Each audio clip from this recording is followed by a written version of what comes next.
Ngayong araw pala guys, may training kami. Another day, another opportunity. Pupunta pala ako niyan guys ng Sibiswa guys.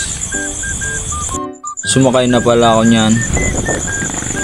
At nakarating na nga ako guys. Papasok na ako ng gate. Ang ganda talaga dito.